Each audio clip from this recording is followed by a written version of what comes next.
भारत समाचार पर बच्चों एक खबर छपी और ज़्यादातर इसके सोर्स सही होते हैं और ऑफिशियल होते हैं, इसलिए हम भरोसा कर सकते हैं। इन्होंने लिखा है यूपी होमगार्ड भर्ती रिजल्ट जल्द हो सकता है जारी। अगर ये जारी हो गया तो बहुत सारी सीट होमगार्ड की खराब हो जाएंगी, जबकि इसके लिए ज़रूरतमंद बच्चे भी बहुत सारे हैं।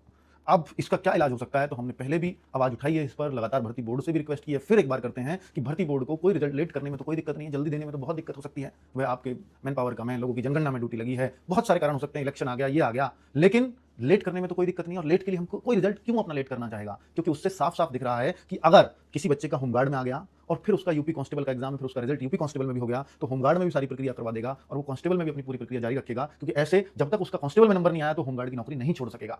तो इसलिए आपसे हाथ जोड़कर भर्ती बोर्ड से फिर से एक रिक्वेस्ट है कि आप होमगार्ड का रिजल्ट यूपी कांस्टेबल के बाद दीजिए, ताकि जिसका यूपी कांस्टेबल में नंबर आ जाएगा वो होमगार्ड की डॉक्यूमेंट वेरिफिकेशन के लिए नहीं जाएगा और होमगार्ड की वो नौकरी किसी जरूरतमंद बच्चे को मिल जाएगी। और आपके यहाँ वेटिंग लिस्ट का भी प्रावधान नहीं है, बार बार बच्चों की डिमांड करने के बाद भी, तो फिर वेटिंग लिस्ट अगर नहीं लगेगी तो वो सारे पद खाली रह जाएंगे। एक तो वो बच्चों के पद खाली रह जाएंगे जो मेडिकल में रहेंगे, और एक वो पद जो कांस्टेबल ज्वाइन कर लेंगे और होमगार्ड में भी उनका नंबर आया रखा रहेगा। तो फिर दोनों से अगर देखेंगे तो ये अंदाजा नहीं लगा सकते हम कि 8,000 पद और 10,000 पद कितने जो है इस बात की भेंट चढ़ जाएंगे। और 8-10,000 पद खाली रह जाना, एक चौथाई पद खाली रह जाना, एक 40,000-41,000 वैकेंसीज में से, तो बहुत बहुत बड़ी बात है। तो ये आपके लिए भी तो 40,000-41,000 होमगार्ड भर्ती करने के लिए आपने भी तो रिसोर्सेज लगाए हैं, ये आपका भी तो फायदा है, आपको भी तो बार बार भर्ती नहीं लानी पड़ेगी, आपको भी तो आपके रिसोर्सेज यूज होते होंगे। भाई आप इतने सारे एग्जाम कराते हैं, इतनी सारी फोर्सेज लगती है, इतने सारे पेपर छपवाते हैं, वो सारे रिसोर्सेज कम हो जाएंगे।